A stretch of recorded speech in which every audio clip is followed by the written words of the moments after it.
Hello, everyone. I am the Comics Kid 2099, and I am one half of the Podcast Boys, and I am joined by my co-host Connor Nielsen. Connor, how are you doing today? I am doing pretty well myself. How are you, Comics Kid? I'm doing very well, and today Connor and I are continuing our tradition of talking about things that Twin Peaks alumni are appearing in that is not Twin Peaks. And the last time I chose the second episode of the comedy sketch series Portlandia. This episode is called A Song for Portland. Connor, do you want to tell us a little bit about this episode, and I guess a little bit about what Portlandia is about? Portlandia is the brainchild of Fred Armisen from SNL and Carrie Brownstein, I believe is how you pronounce her name.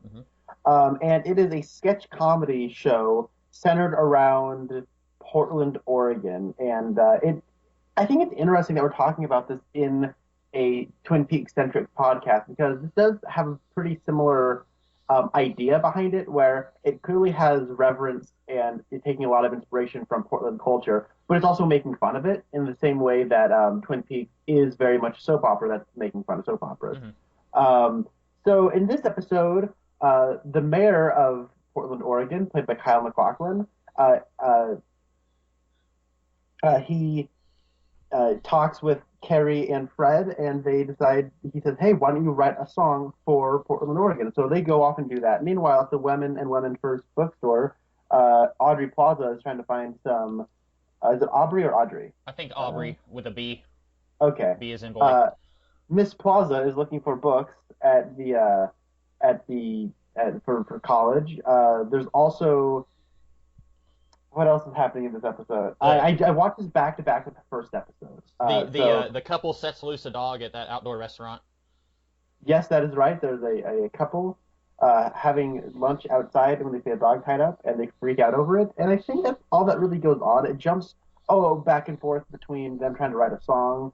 That's the central sketch, and then there's a bunch of other disparate. There's a separate couple that are trying out the use of a safe word during sex, although Fred Armisen is playing the woman and Carrie Brownstein is playing the man. I thought that one was hilarious. I think that's it. I think, like you said, it's mostly goes back and forth between unrelated sketches and then the main characters, I guess, writing the song. Yes. So, and all of the sketches center around two characters played by the two leads. Mm-hmm. So they're kind of at the center of them all. In the first episode, Jason Sudeikis guest starred, and so was Steve Buscemi. Oh, really? Yeah. And I guess I should say I haven't seen the first episode. Connor has. I've only seen the second episode. Yeah. So, Comics Kid, how did you feel about this particular episode as a bit of an introduction to Portlandia? So this is weird, and I don't think that that's a bad thing. Like you said, I think it is very similar to Twin Peaks. Twin Peaks is all about the weird and the unusual, but it's got equal parts dramatic and funny. We were always talking about how that series could bounce back and forth between something really hilarious and then something really somber and almost enough to make you cry. This is all the weird and unusual of the Pacific Northwest, like you said, only it's just the funny. It takes out all the dramatic tension, and it's just trying to make you laugh. And I think it does a pretty good job. Some of these sketches I think were funnier than others, but that's usually how it is on a sketch comedy show. Obviously, I don't live in the Pacific Northwest. Connor does. I remember a few months ago, Connor was telling me about the whole put a bird on it thing, which is like Portland's motto, and that was the crux of the first skit of this episode. And I thought that was funny, knowing that that was the motto of the Pacific Northwest. If I didn't know about the backstory of that phrase, I probably wouldn't have understood that skit at all.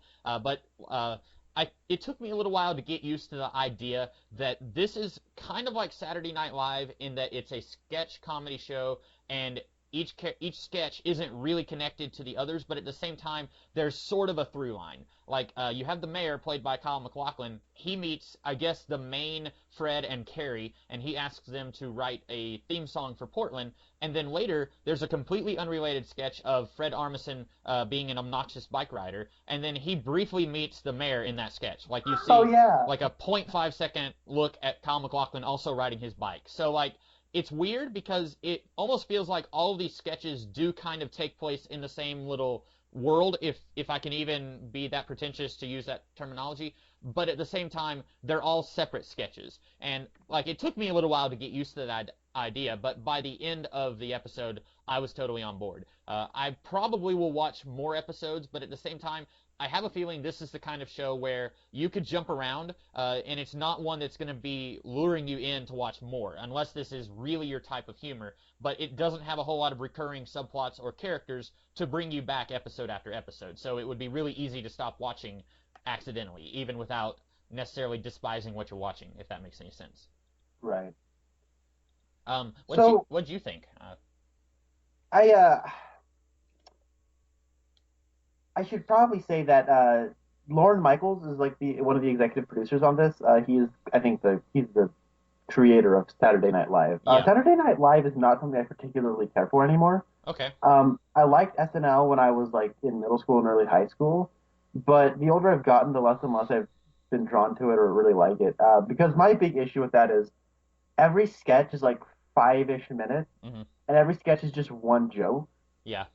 And then they get more and more outlandish with as the joke progresses, but it's still just one joke. I equate it to they're just saying the same joke but louder and louder, Right. and that doesn't necessarily make it funnier. So I know Fred Armisen from SNL, and I've always found him to be pretty funny on that. He does a pretty good job with his niche of kind of playing wimpy characters, and or more like effeminate people. And then I have no familiarity with Carrie Brownstein. Same here. So Yeah, I knew Fred Armisen from various little cameo appearances. He was in one episode of Parks and Recreation, and I've seen like little sketch things that he's done online, not really associated with any series, but I didn't know her from anything. But I found her to be really funny here also. yeah, no, I really like Fred Armisen, and it's a weird thing with like SNL people. Like the actress Vanessa Bayer, I think she might still be on SNL. Like I remember when she first appeared on SNL, and I could not stand her. Hmm. However, she's popped up in a couple of movies here and there, and I've actually rather enjoyed her in those movies that I've seen her in, which is like the craziest thing for me because I found her like the antithesis of comedy on SNL. And but and like Jason Sudeikis was a person I never particularly cared for until he started popping up in movies, and I kind of started to get him. And then Bill Hader was somebody I thought he was a guy on SNL. But then he's popped up as like BB-8, and he was in a movie called Maggie's Plan in a very small role, and he popped up in like movies in 2015, 2016, and I was like, oh my god, Bill Hader's actually kind of awesome. So, Fred Armisen is very much of that same generation of SNL. He was on there with Amy Poehler. He was on there with Jason Sudeikis. He was on there with that like that mid to later 2000s era of SNL. So I guess so I had a little bit of reservation about going into this show because um, it's on IFC, so it kind of has that indie thing going on. So I was worried that this show might be like thinking it's more clever than it actually is. But it's strange because I really like this actually. But it was exactly what I thought it was going to be, but much different than I thought it was going to be. Hmm. I thought like I tonally speaking, it's exactly what I thought it was going to be. It's very quirky. It kind of knows it's quirky. It kind of revels in its own quirkiness. And some might find that obnoxious, Hmm. but not this movie. This show is self-indulgent. And what I mean by that is it does its joke, it has its punchline, and then it's just kind of over. And it just kind of gets in, gets done, and has its fun with it. And it's a lot more clever than I thought it would be. Because my issue with SNL is like they have a clever premise with their sketches, and then by the end, it's like that's all they had to it, and it ceases to be clever after 5 minutes. Hmm. With this, though, you get the joke, and then by the end of it, there's like kind of a bit of a twist or a bit of a punchline that kind of recontextualizes some of what's come before. And it's humorous and it's funny. It's a lot more clever than I thought it was. And there's actually a lot more critique of Portland culture than I was expecting. Hmm. And I found that pretty humorous. Of course, this is exaggerated. I live in Portland, Oregon, so yes, people ride bikes all the time. So that little segment where the guy's like running around with his gauges and just like flipping out, and I was like, he's like riding his bike. I thought that was very funny. Yeah. In the first episode, there's this whole thing where they go to a chicken farm and are wondering. So they go to a restaurant and they ask for about the chicken like pasta, and they want to know all this information about the chicken, and they're like, yes, this was a chicken that was raised organically. His name was Calvin. Here's the paperwork on him, and they actually go. He was raised on a farm 30 minutes south of Portland, so they actually go to the farm, and it's like this weird cult led by Jason Sudeikis. Um, and all that stuff was really funny. And then like they're there at the cult for 5 years, and then they come back to the restaurant and sit in the exact same place, and the waitress is exactly the same. And they're like, actually, after thinking about it, we don't want the chicken, we want the tuna. Can we actually see the paperwork on the tuna? And then it ends. So it's pretty funny. So it's a lot of stuff like that, and I think a lot of that kind of carries here. This the first episode is a lot more disparate than this. I think this actually has a lot more continuity, and it keeps coming back to Carrie and Fred trying to write this song. But every time we see them writing a song, it is something new. Mm-hmm. Like there's that middle segment where Carrie's having this whole like life with this other guy that was so funny. That was really funny. And what's funny is like they don't ever talk about it. It's all visual, right?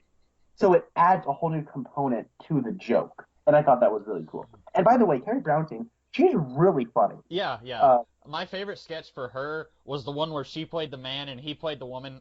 Like, I could tell, like, okay, that's obviously him dressed as a woman and that's obviously her dressed as a man. But her voice, I don't know what they did. Like, if that's just her or if they, like, dialed down the pitch, like, using sound effects. But, like, that sounded so weird, like, when I heard her doing the man voice. But, like, I could not stop laughing throughout that whole sketch. Yeah, that was, I found that skit pretty funny. That was actually probably my least favorite sketch, though. Like, really? I was... Well, just the premise, or?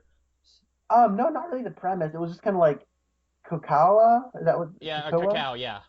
Cow, yeah. Like they kept saying that, and I have this thing where if it's in a comedy and they keep saying the same things, like it kind of gets on my nerves a little bit. Okay, yeah. Not that that ever really happened, but by the time we get to the end, it was a song the whole time. Yeah, I didn't get that. So like it flashes from Fred Armisen is playing a woman and she's playing a man. It flashes to, I guess, another sketch where Fred Armisen is now a man and he's singing a song about cacao. And I didn't understand that, but I thought that was just one of those things I wouldn't get. I was mostly entertained by her playing Harley Davidson riding Macho Guy and Fred Armisen wearing a skirt and a fake wig. Like, I thought that was really funny. I mean, I found it rather humorous too. Which one was your favorite sketch? Okay, because like I keep thinking it's part of this episode. The very last sketch in the first episode is an adult. It's Portland State University's adult hide and seek league, and they're in a library, and it's so funny. But like that's the last sketch. But I'm trying to think of this one. My favorite sketch is probably anytime we were with Kyle MacLachlan, and part of it, it's Kyle MacLachlan. He's just funny. But it's like they would always cut to a detail shot of him moving something that you like. He's on it'll cut to a wide shot and he's sitting on a yoga ball. Yeah.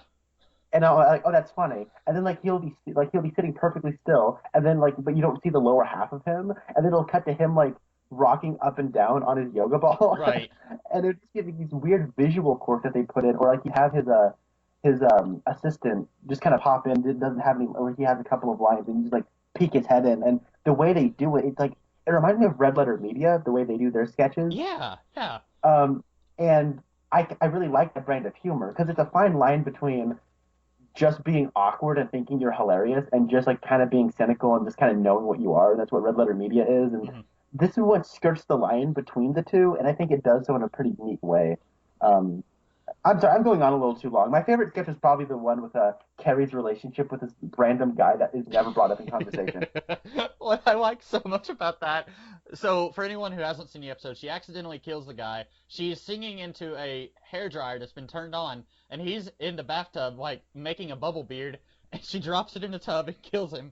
And then she's at the funeral, she's the only one there, and she's still, because the whole sketch is Fred and Carrie are not together brainstorming on this song. He will call her and give a little bit of a lyric and play something on the piano. Then she'll call him back and she'll sing something else. And that's what they're doing back and forth. And she meets this guy. Then it's implied that they have sex. Then he buys her a car. Then she accidentally electrocutes him. And then she goes to his funeral. And like Connor said, she never talks about this. And she seems okay after the guy's been buried. So that was really funny.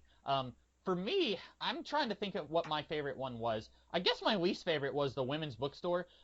Mostly, It's weird because I work in a business where you have to deal with customers, and I don't like dealing with customers. So on the one Yeah. hand, I can relate to the two people working at the bookstore in that way, but also they were going so far out of their way to be not helpful. Like they were actually trying to prevent her from buying books. And like for me, I just try to stay away from customers. Like if a customer does Yeah. ask me for help, if anything, I'm trying to help them so that they will leave me alone. Like I'm not Yeah. gonna like try to prevent them from leaving the store.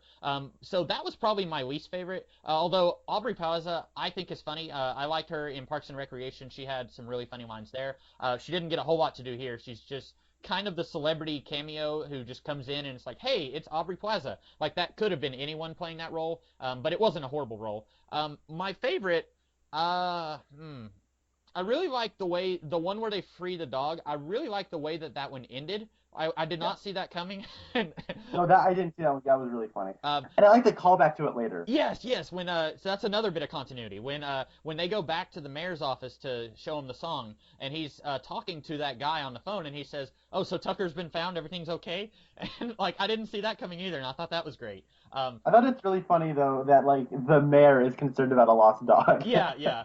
Yeah, I was wondering if he was like friends with that guy or if this was just like this guy called the mayor and the mayor was genuinely concerned.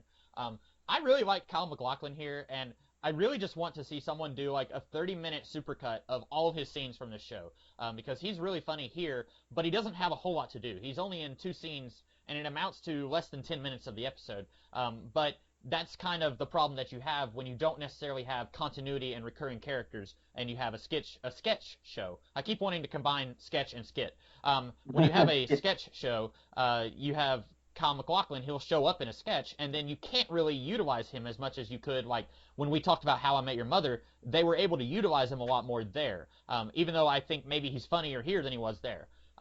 So I would say my favorite might also, it's a tie for me between the one where they're working on the song and she kills the guy and the one where she plays the man. Her playing the man was just really funny, even though I like you towards the end of that one, I was kind of getting annoyed with it. I was kind of like looking at my watch like, okay, this needs to hurry up and find its point. And then like it segued into another sketch that I didn't understand that one. So I guess I will say, like you, I think that the one where they were working on the song was probably my favorite one. Yeah, I'm trying to look at how many episodes he's been in.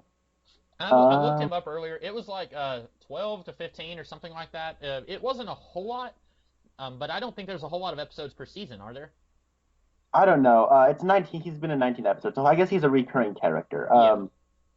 Which makes Um, me wonder. You've seen two episodes now. Is this a show where like I'm assuming we're going to see like the bookstore workers. We're going to see them again, right? they're in the first episode. Okay, so we'll probably that's like They're the ones who deal with Steve Buscemi. okay, all right. But like this isn't a show where like, for example, the two versions of Fred and Carrie who joined the cult and are eating at the chicken place, like we might not necessarily see them again, right? Maybe not. No. Okay, so like it, But it's weird because there's a Fred and Kerry in the first episode. They go by Fred and Kerry, yeah. and I think it's the same ones who write the song in this one. Okay, see that's what I was because at one point they called each other. I think when they were talking on the phone, they were saying Fred and Carrie, and I knew that was their real names in real life. So I was wondering if they were recurring characters throughout the whole series too. Maybe they're the through line. Like okay, so the women's bookstore. Like if I only saw this episode, I think that one would probably be my least favorite. I think it's a step down from the first episode, Hmm. but like it's strange Hmm. that like a show like this is like kind of mocking the extreme end of feminism. Yeah, I don't want to get into that whole bag of worms, but I just found it like the absurdism, like where she goes, "Don't point," it reminds me of a penis. Like I laughed like uncontrollably at that line. you know what? You know what got me? It wasn't even as funny as the penis line, but it was whenever before Aubrey Plaza comes in and he said, "Do you want to see my impersonation of Donna?" And he does this thing, and he says, "Isn't that good?" And she's like, "No." And that's your daughter, so I don't think you should do that. I died at that. And then right before Aubrey Plaza grabs a book and leaves, he says, "Do you want me to do an impersonation of you?" And then the voice he does, it's like Kermit the Frog. Like it sounds nothing like Aubrey, and I died at that point too. The penis line was also really funny. I'd forgotten about that one.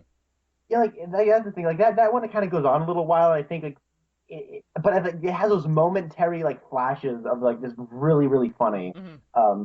So in the first episode, like Steve Buscemi, like okay, so in the first episode, like the bookstore gag is like a little bit more like you're on the side of them Oh, because like Steve Buscemi just walks in to use their bathroom, uh-huh. and they have like on the door it says bathrooms, and it has the number, sorry, the letter four, sorry, the number four. Right. My bad. I'm sorry. I just woke up, guys. It Sorry. has this. It says bathroom four, like number four, custom only. And then he just kind of walked in, then walked out, and they're like, "Yeah, you came for something." And he goes, "Oh, what? Uh, oh, yeah, sorry. You know, the fourth threw me off. You know, I work in number, or sorry, I work in letter. Oh my gosh, I'm a mess today." So yeah, so then they make him like pay for something, and he's like, and then like, you know what? I've been here so long, I have to use the restroom again. So then he goes into the restroom, and then he gave him a 20 to pay for something, and they have to go to the bank to make change. So then they lock the bookstore with him in the bathroom, and he's like, That's so great. I thought he was gonna like be still stuck in the store this episode, but he wasn't. Oh, that So would have oh been well. really funny. I wouldn't have gotten it because I didn't watch the first episode, but that would have been really funny. I relate to that also because we had to close our bathrooms off to the public because someone got injured going up the stairs, and so like I spend more time than I would like every day telling people that they can't use our restroom. So I really need to find that sketch and watch it. That's Pretty fun. more about me than I thought I was going to share today. But yeah, so as a Portlander, was there anything? How do I redress that? Are you a Portlandee or a native of Portland? I suppose it's Portlandian. Okay, Um, yeah, and that Me and my brother, when we were younger, we called ourselves Portligonians. I like that. That's good. Yeah, Um, like so whenever like we made like our little fake comics when we were younger, uh-huh. like and it took place in Portland, like we had our newspaper was called the Portligonian, I like that. because our website, sorry, our actual newspaper is called the Oregonian, Oh, okay. because we live in Oregon, so it's Oregonian. So I guess it's Portlandian. I like Portligonian more, so I've always just kind of used that. Yeah. Yeah, I like that too. So, as a Portligonian, what was there anything about this episode that really spoke to you that probably wouldn't speak to someone like me who lives on the opposite end of the country? Ah, ooh, I don't know. Like, okay, so Powell's bookstore is very much a real thing. Was Powell's bookstore in this episode? I think I saw just like a hint of it. Like it wasn't a big part of the episode, but there was like a shot of it at one point. I think it was in the bicycle sketch. We saw just a shot of it, but it wasn't like part of any of the sketches. Yeah. I don't know. Like I said, I maybe shouldn't have watched this like right next to the first episode because they're bleeding together. But like the opening number in the original in the first episode like is really funny because it's like lampooning a lot of Portland stuff where they're like all the hot girls wear glasses, and I laughed at that because I'm like, it's weird. I've always had a thing for ladies with glasses, Hmm. like if they can pull it off. Does that have to do with being in Portland? Hmm. And they talk about how like everyone rides bikes. Like do they ride like double decker bikes? And I'm like, yeah, that's absurd. They don't actually ride double decker bikes, but it's funny because there's a huge biking community. And when he's like 10 feet, this is the biker lane, get out. Like Yeah. there's a lot of stuff like that. That is of course taking it to its extreme. There's a lot of extremism, and like in terms of like eating organic and like kind of like the yo culture, like the granola culture. It's sort of like it's kind of taken to its extreme, like the bookstore thing. Like they're kind of making fun of feminists. Hmm. I found that like very surprising that they did that in this show. Yeah, and I Like remember hearing about a year ago, might have been a little bit more, that apparently there's an actual bookstore that they film in, and apparently that bookstore got upset at them portraying the characters in that way. I don't remember the whole story, but I remember that someone got upset at the show for the way that that recurring sketch goes on. And I don't remember how that ended, if they had to find a new bookstore or what. But that was something I remember seeing some fuss about that about a year ago.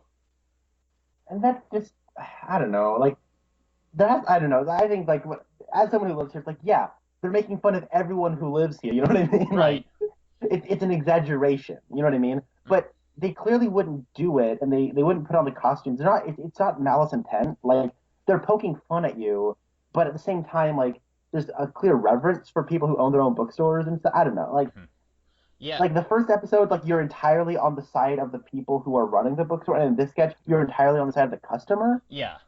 So it's like they're kind of having it both ways with each different sketch. I think that's kind of a neat way to go because there is the people who own the bookstore versus the people who go to the bookstore. And I think like in any sort of retail um, exchange, there are those two sides. You know what I mean? Like everyone has those both two different sides. So I don't know. I think that they do it even-handedly here in a way that I think is cool. Yeah, yeah, that's a good point. I was just looking up Armisen and Brownstein, and she is actually born in Seattle, so she's not terribly far from Portland. And that, of course, brings up how the mayor of Portland in this episode feels about Seattle. Like 5 different times, he says, "I just want to make sure that this song doesn't sound like it's coming from Seattle." And he says, like, another good joke from that scene was when he pointed up at an award for having the best website for a city with a population that's under 700,000 in the Pacific Northwest. And then it's like very clearly that's tailored to them. And then he says, "Seattle's just the worst, isn't it?" And then he says, "I made that up and presented it to myself," which was just even better. But so she's from that area. I don't know how far Seattle is from Portland, but I feel like that kind of, it's okay to poke fun at yourself if you're from that area. You know what I'm saying? Yeah, like absolutely. I'm born and raised in Tennessee, so it's okay for me to make fun of like other people from Tennessee. But if you're from like Canada and you're making fun of people from Tennessee, that's different. You know what I'm saying? I don't know. Maybe I'm just talking nonsense right now, but No, I get that. Like it's one of the things where it's like, yeah, she's making friends she lives in, and it's kind of a funny thing. There's this weird thing where like, Seattle's the popular city, and then like someone's like the younger sister or something. mhm. You know what I mean? Yeah, Like uh, it's like this. There's like this weird like I don't want to say rivalry, but there's this clear distinction between Portland and Seattle. If you live here, so kind of adding an extra layer of oh we don't like Seattle. There's a rivalry now. That's funny to me anyway because like it's adding more of the absurdism to this particular strange world. yeah, yeah, definitely. And it also kind of reminded me of Parks and Recreation again. That show had an ongoing rivalry between Pawnee, which is a real town in real life, but it was greatly exaggerated for Parks and Recreation, and Eagleton, which, as far as I know, is not a real town in oh no, Indiana. So it kind of reminded me of that, but it's drawing more from real life than Parks and Rec did. And so there's a greater appreciation Yeah, for that for people who are in that area and have experienced that rivalry, even if it's not as much as it is here. yeah. Um, I don't know if I had anything else to say about this. It's kind of difficult to discuss this whenever it's a sketch show and each sketch is kind of its own thing, other than just saying like, "Hey, that one was really funny," or "That one was not as funny." Did you have anything else to say about it? Not really. It's like it's weird because it's like talking that we talk about these particular podcasts being shorter than the other ones because when we talked about like episode 15 of Twin Peaks, like there was 14 episodes of history to build onto and discuss, Yeah. and this one's just like we watch an episode and have to give our kind of initial reaction to it. I really liked it. I might check this out some more. Yeah, I enjoyed it. Yeah, like I said, I didn't hate it. There was nothing bad about this episode. There's just some sketches that were less funny than others, but it is going to be very. I don't know if I'm going to keep watching just because there's no recurring anything that's going to keep me coming back. You know what I'm saying? Like, Yeah, you yeah, were yeah. talking about your history with Saturday Night Live. I've never like watched Saturday Night Live on a regular basis. I've watched the Celebrity Jeopardy skits, and then other than that, mainly I would just watch a sketch. Wow, I am never going to be able to get that right. I would I would mainly just watch a sketch if I saw like somewhere on Facebook someone said, "Wow, that was really funny" or something. Like there was one with Kate McKinnon and Ryan Gosling were abducted by aliens, and then they come back to Earth and they're explaining their story. And there was someone else who was with them who was abducted by aliens, and that one was really funny. But like I watched that one online. I didn't watch that one on TV, and so like I don't have that same connection with Saturday Night Live.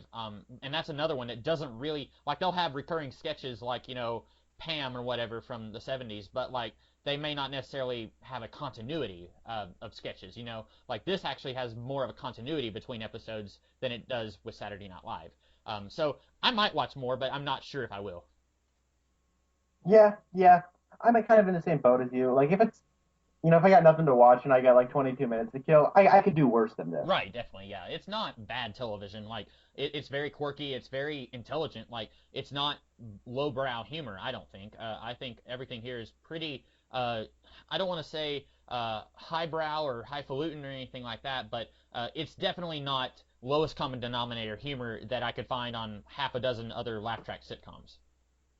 Yeah, Adam Sandler doesn't show up in this show. Right, right. Uh, So other than Portlandia, some news dropped. Woo Oh, oh woo! We yes. got Entertainment Weekly highlighting the new Twin Peaks show, which is debuting in less than 2 months. Dude, I'm getting so excited. My brother and I have been rewatching. Well, he's been watching it for the first time. I've been rewatching Twin Peaks in preparation for this. Um, Are this is really crazy. are you going to, when he gets to the stuff in season two, like Ben Horn's Civil War dream and all that? Are you just gonna kind of like take a break and like let him trudge through that on his own? Or are you gonna be strong and watch with him? You know what? I got to be there for my guy. Oh wow. I gotta watch it with him. You're, And if and I'm there for therapy ultimately, right? mhm. If he's talking to the cougar lady with the dead tooth and he's like, I can't do this, I'm like, hey, I got your back. So, yeah, I thought about it like, oh, that's Ben Horn going on General Custer or whatever. I gotta go grab some Taco Bell. You want anything? Oh, I'm looking through these pictures, Connor. This is the first time I've sat down and looked through them, and some of these I'm like, heck yeah, we got Hawk back, we've got Big Ed and Nadine back, and then some of them I'm like, oh, James is back, and he's bald. What's going on there? Like he looks like he's joined a biker gang, and then it looks like Norma is back and Shelly is back, and it's really weird for me because against my better judgment, I watched the first two episodes of Riverdale recently, and that show is extremely awful. And Madgen Amick is in Riverdale. She plays Betty's mom, and so like in between the last time you and I have talked and now, I've like got this distinct hatred of Madgen Amick just because of Riverdale, and like that's the mark of a really good actress because I know it's not her fault. She's just playing an unlikable character. But like I'm looking at this picture now and I'm like, oh, that's Betty's mom. I want to punch her. But like some of these pictures, like I'm getting excited. And I'm not really sure what to expect, but I think it's going to be interesting. Yeah, James is back, and this time he's all forehead. So Yeah. so they talk about how this is a cast of 217 people. The Mhm. script was apparently 400 pages. They've also cleared up that this is going to be an 18-part series. I remember Okay. like last time we kind of brought up info about this revival that it was going to be 18 hours and Mhm. that the first episode was going to be 2 hours. And we didn't know if Okay. like every episode was going to be 2 hours or if like the beginning, the first and last episode were going to be 2 hours with everything else being one. Like it's going to be 18 parts, and we know that the first Mhm. episode is going to be 2 hours. That's all we know so far. It's going to be on Showtime, and then we got all this info. We got three interlocking covers that feature um, Big Ed, Nadine, James, Kyle, Dale Cooper, Audrey Horn, Sarah Palmer's there. They're all right next to David Lynch himself, although I'm pretty sure he's not in Gordon Cole mode. He's in David Lynch mode. And then we also have Norma and Bobby and Shelley. So what's also interesting to of note is I saw this one. It was like it wasn't the three interlocking covers, but it was all the same people on the same set, but they were doing a different pose. Mhm. And it looks like Bobby's like getting pretty close on over there to Norma. So Yeah, the one I'm looking at right now is the interlocking covers, and he's got his arm around Shelly, but it looks like he's also kind of got his arm around Norma. Like you can't see his other hand, but it almost looks like he's coming up between both of them, and he's got his arm around both of them. That's kind of what it looks like, but he does. I don't see his other hand, so yeah. who knows Well, what he's doing with that. also what's interesting to note is in that very first episode of Twin Peaks, there's that little line where he says where he and Shelly are going to be leaving, and he's like, this is before he finds out that Laura's dead, and he's at the Double R, and he's going to be giving Shelly a ride home. They're trying to be all discreet about it, and right before he leaves, he like turns on the jukebox and he's like, "See you, Norma, in my dreams." And then Norma goes like, "Not if I see you first." And then when they're driving back, when he's driving Shelly to her house, he's like, "I think she knows about us." And then Shelly's like, "I doubt it. I think she's happy for herself." I completely forgot about that line until I rewatched it. But also in my in our It's Happening Again season 3 you know pitches that we had done Yeah. in a previous episode, we like I had this like ending with Bobby working at the Double R with Norma. So Oh yeah, yeah, you did. I don't know if something's gonna go on with that because it seems to be dropped for pretty much everything after that pilot episode. So maybe they're gonna pick back up on that. I think that'd be interesting. It's so weird for me looking at these pictures. Like, it's gonna sound really mean when I say this, but so many of these actors, they look so They old, do. and like, it's been over 25 years. So it's gonna be like really jarring for me going from the last time we saw these characters, half of them were playing teenagers. Like James, Audrey, and the actress who played Laura Palmer, and Bobby and Shelley, they were all playing teenagers in this show. And now, like, Magic and Mick is playing the mother of a teenager in another show. And, like, Bobby looks like he's old enough to play my dad. And, Kyle MacLachlan, it looks like he's dyeing his hair in this picture because in Portlandia, he's got more gray in his hair. And here is back to being, like, jet black like it was 25 years ago in Twin Peaks. And so, like, it looks like they're trying to keep it somewhat consistent with the show, but also they're not trying to hide the fact that, yeah, it's been a quarter of a century, so they are obviously going to look older. Like, they're not trying to hide that as much. Right. Yeah, I agree. We also got David Duchovny is as Denise Burton is in one of these. Hmm. Maybe he went and got a sex change like the character did. Yeah, that's possible. Because I'm noticing a little bit of saggy boobage going on. So Oh, I didn't even notice that. Yeah. I'm sorry. I kind of analyzed these pictures yesterday when they came out, and I was like, those boobies are looking a little saggy. So maybe they're fake, but maybe he also got a change, and that's just gravity working its magic. Um, Obviously Michael Ontkeen is not going to be in this series, right? right. So my hope is that Hawk is the sheriff. That's really the one thing that I'm really holding on to here. Like, they could do anything else they wanted here. My big hope is that Hawk is the new sheriff, and that they could say that Harry retired and he moved to Hawaii, or they could say that he died in between seasons 2 and 3. I don't really know, but I'd really like for Hawk to be more of a main character here. I think you and I would both like that. And also, I'm still holding on to the hope that Dale is possessed by Bob, and that they're going to do something with that. But I'm not sure about that because it's been 25 years, so it'd be really weird if he was possessed by Bob and was going around killing girls who look like Laura for 25 years and no one caught on to that. But Yeah. It'll be really interesting to see what they do with this. Yeah. I agree. I'm really excited. Seeing that picture of Michael Horse's Hawk, like he's got that beautiful white mane of hair. It's like, oh, it's so cool. Hmm. I'm so excited for this. What else? What else is there? Oh, there's actually some set pictures that we got of like David Lynch talking to James Marshall. We also have a set photo of Miguel Ferrer, the late great Miguel Ferrer, who plays Albert Rosenfield. Yeah, yeah. He Curious how much. aged remarkably well, but he still definitely looks older. Right, yeah. And I think also it helps because we saw him slightly more recently in Iron Man 3. Like, all of these other actors, I haven't really seen a lot of them since Twin Peaks ended. I've seen, like, the actor who played Bobby Briggs, he was in an episode of the TV series The Pretender, and he looked more or less like he did in Twin Peaks, because that was in the late 90s, so it wasn't that much after Twin Peaks. But most of these actors, I haven't seen them in anything else since Twin Peaks. But with Miguel Ferrer, like, I had seen him in The Stand, which I think that came out after Twin Peaks, and then I saw him in Iron Man 3, and so he looked a little less jarring, him looking older than the other guys here. You know who else was in The Stand that's also in Twin Peaks? Trying to think. At the moment, no, I don't know. And actually, the most recent member of the cast to have died is Warren Frost, the father of Mark Frost, the co-creator of the show, who also plays Doc Hayward, Will Hayward, who is Donna's father. He's going to be back for this revival. However, he did recently pass away. We haven't commented on that. He was 91 years old, died back in February, over a month ago now. It's really sad, but he had a very long, very prosperous career, and he was married from 1949 till he died. Which, Wow. Yeah, that is very impressive. Who was he in The Stand? I'm looking at it here. He's George Richardson. I don't remember him from The Stand, but it's been a while since I've seen The Stand. Yeah, I've never seen The Stand. I know Jason Sinise is in there. I like Jason Sinise. Yeah. Yeah. He was in he's Psycho 4, The Beginning, the TV movie. Oh.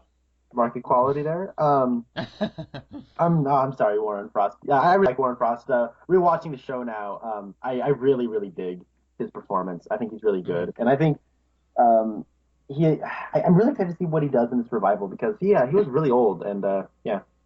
Yeah. I'm thinking he is going to be retired when we watch the show. Like Yeah. they're gonna have him. He's gonna. I don't know if you ever watched Scrubs, but Scrubs had Dr. Kelso. He started off as the somewhat satanic chief of medicine that everyone hated, and then by the end of the series, he retired, and he was kind of the lovable, huggable father figure to everybody. Like he had completely gone through a totally different character arc, but it was believable. I can kind of see him just like hanging out in the R&R every day, drinking coffee and eating a bagel or something like that and reading the newspaper. Like I could see that being where Doc Hayward ends up, but maybe not. They may have him still doctoring even in this season. Maybe. They're gonna act like 25 years haven't passed, and he's like, "Hey there, gonna patch you." Yeah. Also, one Um, thing. While Harry Goaz, who plays Andy, Deputy Andy Brennan, while he's definitely older, his hairline is exactly the same. uh-huh. He's got that little bald patch uh, on the back of his head, but like he's still really tall, and he's got the same hairdo. And Kimmy Robertson, who plays what's her face, Lucy. Lucy, yeah, she looks. I mean, she's got a few more lines on her face that weren't there before, but she seems to have aged pretty well over the 25 years, and so has the woman who plays Nadine. Like she still looks like Nadine. Yeah. I one thing I would like to see with this, and I know you and I have talked a little bit about this already. Now that they've gotten rid of Donna, she's not in the show anymore, which it's really weird that Donna's father is going to be in the show, but Donna is not. And I'm glad that they're not going to try and like, oh, okay, we couldn't get either of the Donna actresses back, so let's promote Donna's younger sister who writes poetry. Let's make her a main character. I'm really glad they didn't do that. Yeah. But I would really like to see. So you've got James and Audrey and Shelley. They were all the same age. We determined that Shelley was probably the same age as Bobby and those guys. Yeah. I would really like to see them kind of mix and match those four characters and have them hang out a little bit because we got to see Audrey hang out with Bobby a little bit. We got to see Bobby hang out with Shelley, and we got to see James and Donna hang out with each other. And Donna and Audrey spent like an episode together. I would really like to see those four characters kind of interact with each other because Twin Peaks is such a small town, or at least the series wanted us to think that it was a really small town. And when you've got four characters who are all from the same graduating class and they're still in the same town 25 years later, I want to see them hanging out with each other. Even though James and Shelley were not in the same social circles, I would really like to see them interact with each other, and I would like for this show to find something for them to do together. James is no longer has those woman troubles that he had in the series. Like we're probably not bringing back the Cougar Lady. We're definitely not bringing back Maddie or Donna. So what is James going to do? I would really like to see him interact more with Bobby and interact with Audrey a little bit. I think that'd be very interesting to see. That's what you think. Oh yeah, who knows? I may at one episode into this revival, I may be screaming and saying, "Why is James here? I don't want him here." No, but you're right. Like people change over 25 years, right? Like Yeah, what if for all we know, Bobby and James could be like best friends? that would be really interesting because in just a span of 2 seasons, Bobby went through a lot of changes in that show. Like he started off the series wanting to kill James because he was having an affair with his girlfriend Laura, and so 25 years later, there's so much stuff that could have happened in Twin Peaks where Bobby would be a changed man, and I think that'd be really interesting to see, like, kind of going through that character arc for all these characters. Yes. Also, a couple of things that I noticed about these pictures, they're all returning characters. None of them are of Michael Cera, Jim Belushi, Monica Bellucci, Tim Roth. None of those people are featured at all, and I think that's interesting. Yeah, well, probably because if you just threw Michael Cera and John Belushi, wait, which one is still alive? Sorry, that's really tactless of me. But which Belushi brother is it that's returning? Jim. Okay, sorry, I said John.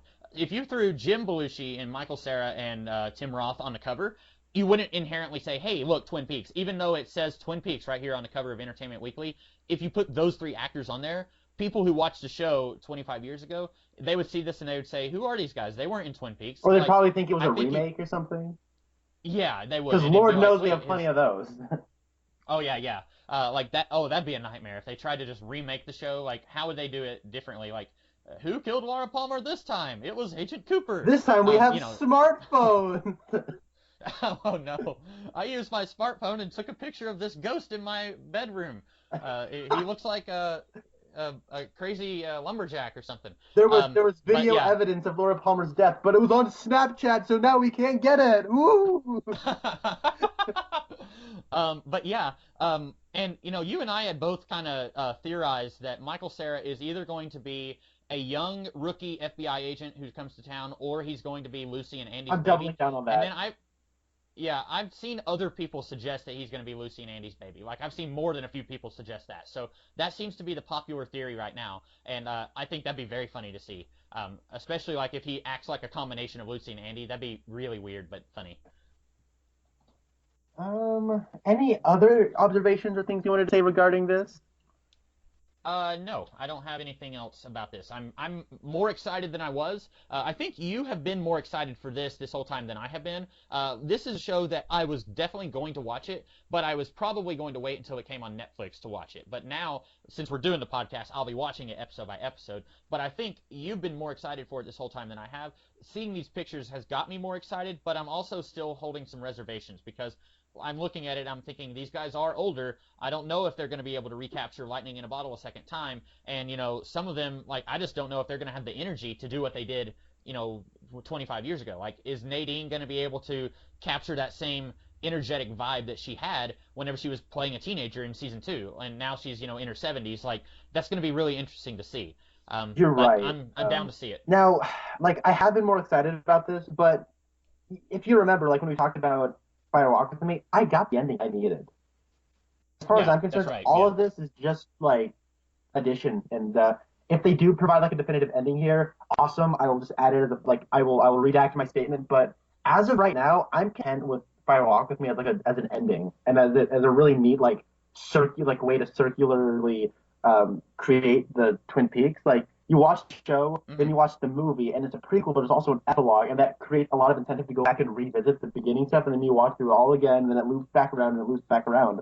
So I'm interested to see how they break that loop here and what they add to it because I'm still really excited.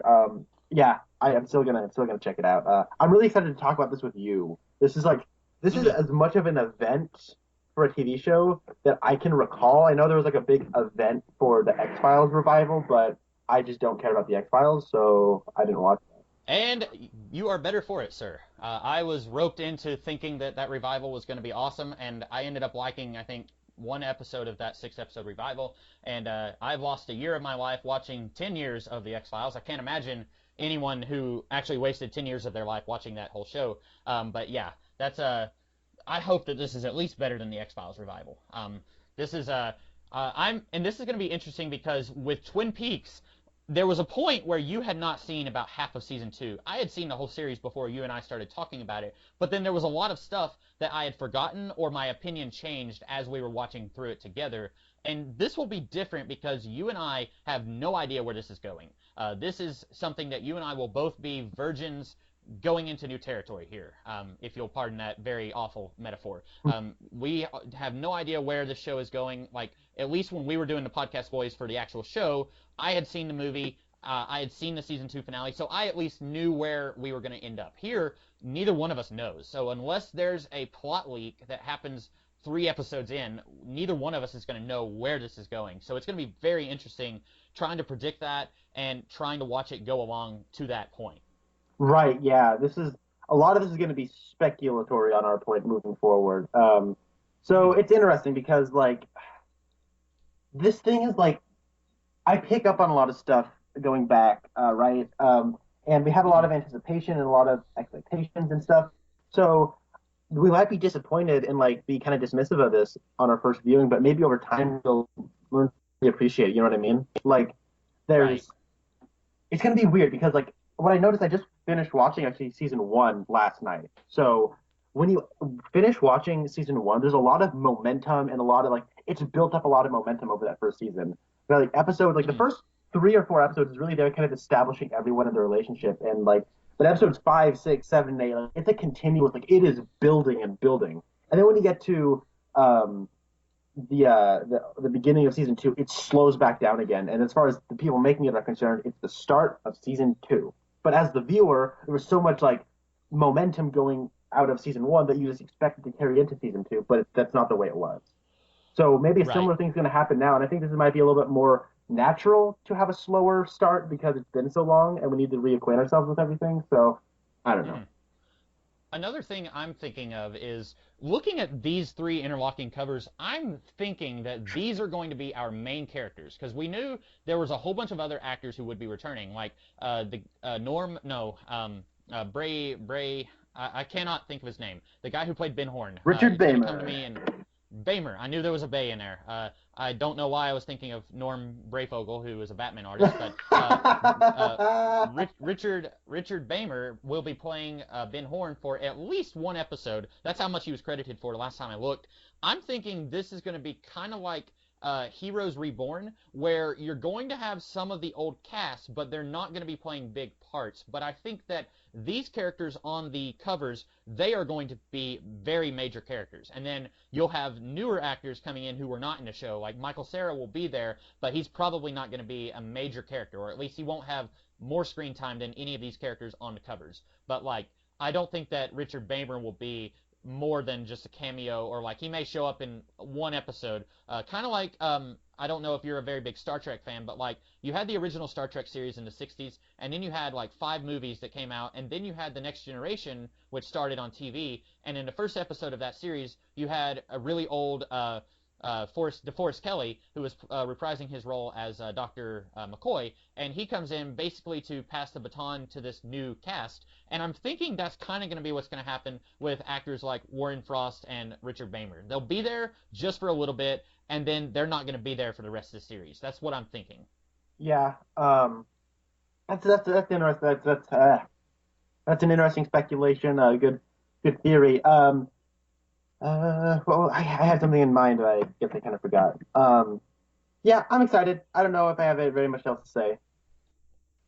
Alrighty. So before we log off, do you have something for us to talk about in our next podcast, boys? Because we could still probably get at least one, maybe two more bonus episodes in before we start talking about the revival when it comes on in a couple months. Yeah. I am gonna break my trend. I'm gonna choose a TV show. I know, an episode of television, but not breaking a trend. I'm going to continue to talk about good old Kyle MacLachlan. This is an episode that I think Comics had thought I would be choosing right out of the gate, but it's I'm now just getting around to it. It's going to be an episode of Agents of S.H.I.E.L.D. Okay. Kyle MacLachlan had a recurring character in the second season of Agents of S.H.I.E.L.D. He was the best thing about that. Now, I'm going to pick Season 2, Episode 13. I believe the episode is called One of Us. All right. And I have only seen 2 episodes of Agents of S.H.I.E.L.D. I'm probably not going to make an effort to get caught up on it. That's a show that I thought it was okay, but I obviously wasn't invested in it enough to keep watching it because the last time I watched episode 2 was like 5 months ago. So it's something that I thought was all right, but I wasn't like in a big hurry to keep going on it. But you said season 2, episode 13? Lucky number 13. Yeah. Right. This is an episode. It's not the best episode of season 2, and it's maybe not even the best like outing for Kyle MacLachlan. It's the most Kyle MacLachlan centric episode. And I mean, that's not like he's tied to other characters that we later find out in the show, and like so the most dramatically rewarding stuff with him doesn't happen until much later. However, this is a really good this is Kyle MacLachlan in this show, and there's actually a lot of references to Marvel characters you might be familiar with. So. Oh, okay, yeah, that'll be interesting to see that because Agents of S.H.I.E.L.D. is like the one thing from the Marvel Cinematic Universe that I'm the least familiar with. I've watched all the other Netflix shows. I haven't watched Agent Carter, so I guess that's the thing I'm the least familiar with. But other than that, I've pretty much watched everything in the movieverse, as I call it. So that'll be interesting for me to jump in that, having skipped most of season 2 and season 1. So that's something that we will try to talk about in a slightly more timely manner than we did this episode. And that's all that we have to say about this episode. A little longer than normal, but we had some bonus stuff to talk about with the Twin Peaks revival. So with that being said, I am the Comics Kid 2099. And I am Connor Nielsen. And we will be back sometime in the future to talk about another episode of something that Kyle MacLachlan was in. See you later.